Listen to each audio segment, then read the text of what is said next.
Ahoy toy, welcome to Transfixed, the channel that sparks joy. Tonight we're going to look at how to fix this G1 sparkabot named SIZZLE. I picked this guy up for a good deal for only 14 Canadian space bucks at Toy Traders in BC, and I think that's a pretty good price. They only have one of them, but I wasn't planning to get him, but I did. And I think a common problem with these sparkabots is that the spark action doesn't always work, so we'll check it out since I discovered that this one kind of worked, kind of didn't, and I was able to fix it pretty easily. So I'm also trying out a new recording rig, a new light and microphone here, so we'll see how that goes.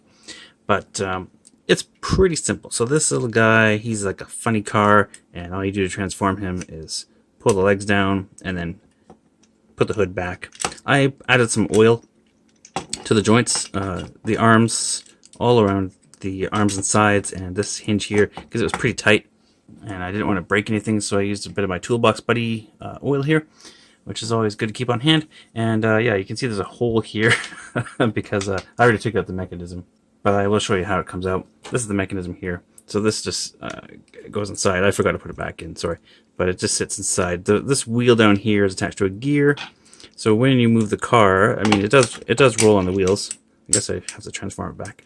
But it also rolls on this wheel, which turns the gear, and there are 4 gears in here, I believe.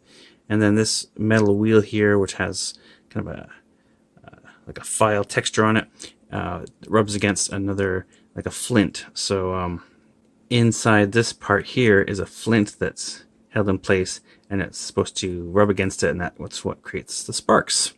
I was getting some sparks, but then the wheel kept seizing, and I wondered what was causing the seizing. I thought perhaps it was the gears that are getting stuck, but it wasn't the gears. What was it? Let's find out. I'll show you.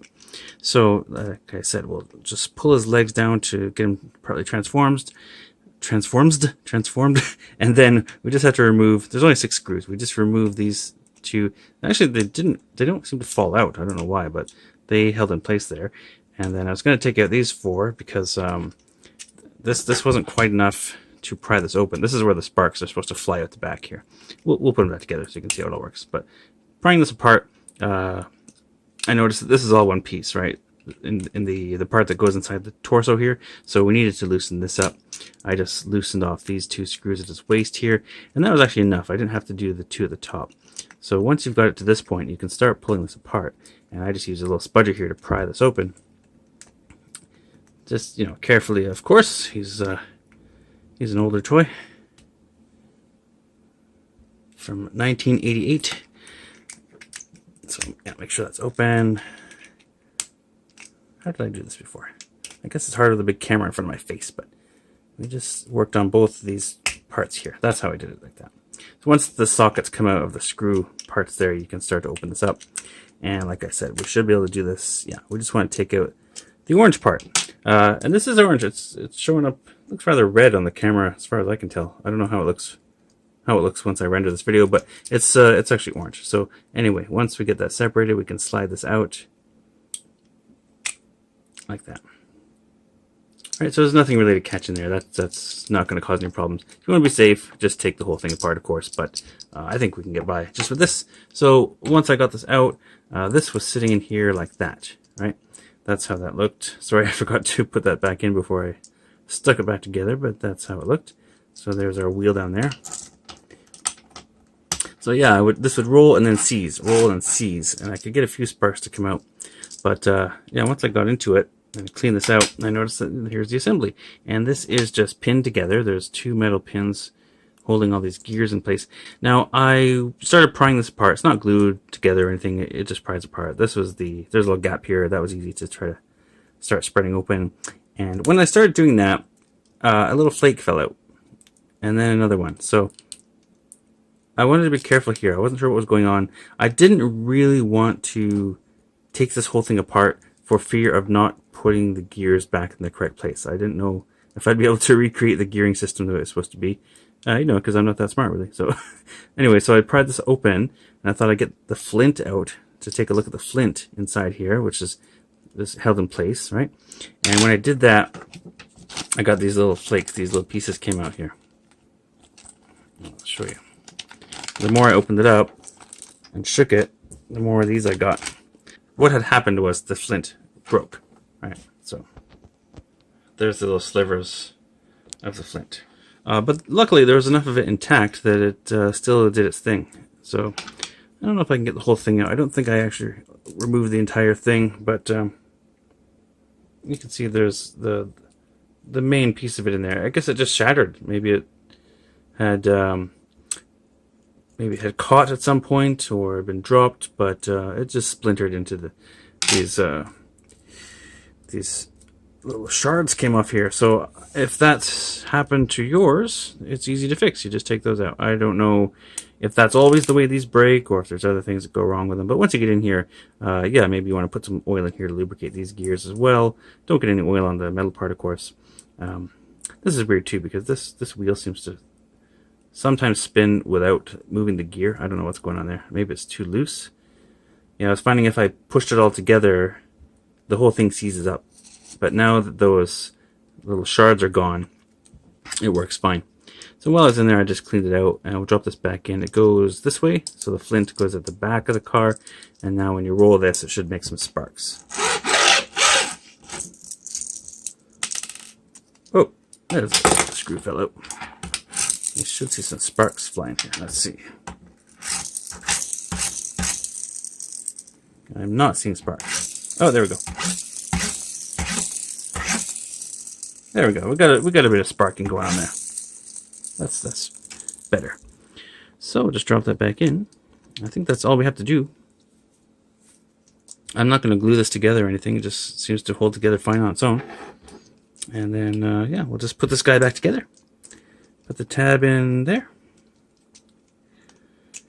And we'll just get this in here.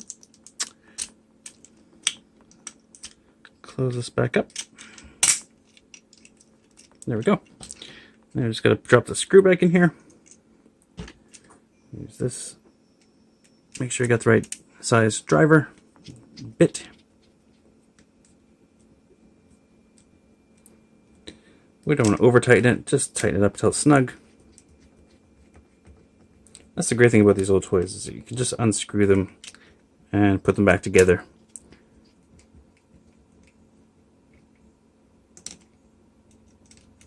That's what I love about the old G1 Transformers and the 80s G.I. Joes. You can actually get into them and repair them in most cases. Yeah, so simple transformation. Like these were really seized, but now that I've got some oil in there, you can easily transform and pose. It's very simple, but it's pretty charming. I mostly like this guy for the alt mode. I think it's cool that he's this funny car. So there's some little tabs that hold his arms in place. It's like a hot rod. I guess it's called a funny car. But yeah, it's in pretty good condition for yeah, for $14. Was it 14? Yeah, 14 bucks. That's like what, 11, 12 US dollars. Probably discounted because the spark wasn't working properly, but now it does. So let's try it again. Yeah. These are pretty cool. There's only 3 Autobot Sparkabots, and there are 3 Decepticon Firecons, I believe they're called. They were monsters, kind of dinosaur-looking dragon-type creatures. One of them got redone in the is it the Titan's Return? One of the previous lines that came out. It doesn't have any features in it, but it's just a little mini Legends class Transformer. I wish they would do the rest of them. So there is G1 SIZZLE transfixed. So let me know what you think of that. Are there other problems that go wrong with these Sparkabots?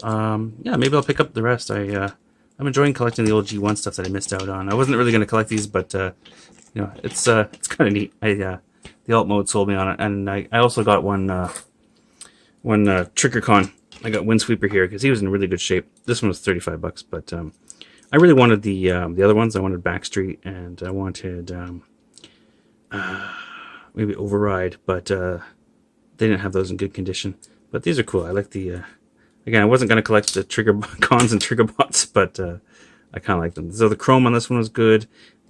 One of these doesn't open all the way, so I just put some more of that Toolbox Buddy oil in there, just on the hinge. The oil really helps a lot on these old Transformers.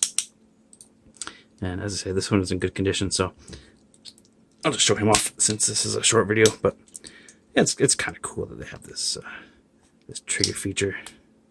I don't know, it looks a little silly, sure, but I don't know, it's kind of cool. We haven't gotten really good updates of these characters either. This one was done in the one of the BotCon sets. Did Windsweeper here, but he's quite expensive if you missed out on him at that time. So, and we don't tend to get the whole set. We just get we get the convenient repaints, and then they leave the rest of the team unfinished. So, bit of a shame, but anyway. That's all for tonight. Thanks for watching.